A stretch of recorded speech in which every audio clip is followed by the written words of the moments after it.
What's up, guys? This is Ryan here. Welcome to the small space in which I live.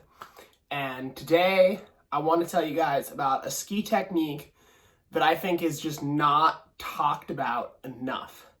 And this will keep you from destroying your equipment in scenarios where you would otherwise think it's impossible to not destroy your equipment. And this technique I'm going to tell you about is the concept of skiing light. Sounds pretty simple. Why does it deserve its own video? Well, I'm going to get into that. So I once had a friend tell me that every time he goes skiing with me, he gets a massive core shot. And I just can't help but look at him and be like, well, I didn't get any core shots in my skis. Maybe you're not doing something right. And what's interesting is as I was watching this friend ski, he skis way harder than me in terrain where I think I'm going to get core shots. And I'm going to explain kind of why this is and how you can implement a technique to not penetrate as deep into the snow when it's thin. So for a lot of people who are skiers, you might think the easiest way to not get core shots is just don't ski when it's thin. Well, my answer to that is if you are somebody who aspires to ski big mountains or wants to ski in the backcountry, oftentimes we have days where maybe there's a lot of snow up high or in the line we intend to ski, but on the approach and the kind of lower mountain where we need to just get back in the direction of the car, there just isn't that much snow.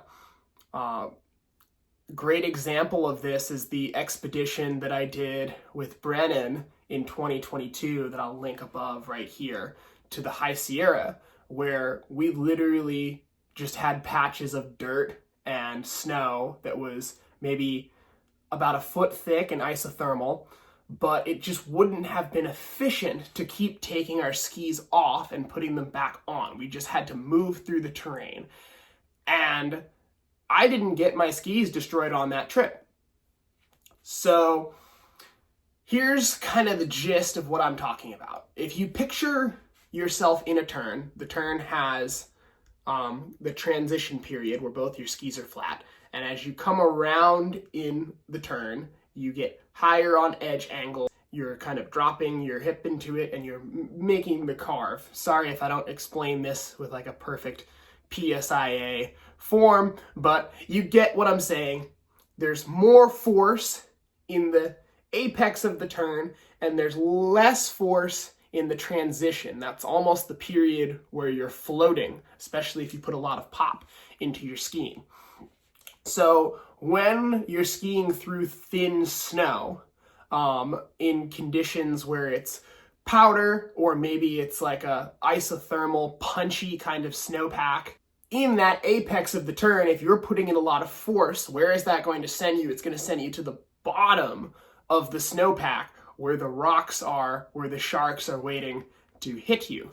So your best case scenario is a lighter turn where you can almost kind of visualize yourself being very light and very soft with your movements. Instead of getting to that higher edge angle and putting a lot of force in my turn, I'm kind of staying in this range, just kind of very gently bopping around through the snow, only making like harsher movements where it's totally necessary. Like if I need to make a direction change to avoid a tree or a protruding rock, maybe I'm doing that.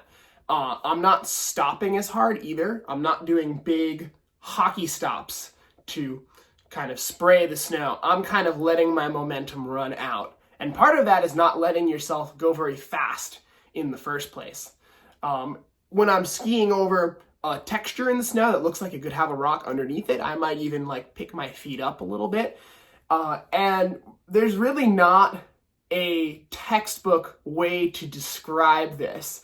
If you're kind of less of a feeler person and more of an analytical person, it might be hard to get these concepts. But I encourage you the next time you're in a situation where maybe the snow is a little thinner than you'd like it to, whether you're coming down from a big mountain objective or you just dipped into the glades at the resort a little too early in the season, if you're in that situation where you can't change the fact that now you have to ski thin snow, think about this concept of kind of skiing a little lighter and see if it helps out. Another technique that I kind of think falls under this umbrella, it's a little bit of a tangent, is a ski mountaineering and just terrain moving tactic, where if you don't want to take your skis off and you need to down climb or walk over a section of rocks or dirt, people cringe when they see the things that I will ski over. But if you try sidestepping and like very gently stepping on the rocks instead of side slipping and scraping against them, which I see a lot of people do, that stepping doesn't actually damage the skis. So even though you're walking on rocks, which everybody tries to avoid like the plague, you can keep your skis intact. A great example of this is the Burt Ravine ski tour I just did with my friend Lucas. I'll link that one above too, and you can see me walking on some rocks. But yeah, overall, I just wanted to throw this concept out there because I don't think it's talked about as much. Even the ski mountaineering world, we're focused on ski belays and ropes and anchors, and don't really talk as much about like actual tactics for moving through terrain, because if you want to ski that stuff, you're gonna have to deal with some fuckery. There's really no other way to put that. But I hope you enjoyed this video, and I hope you got something out of it. Have fun out there, ski light.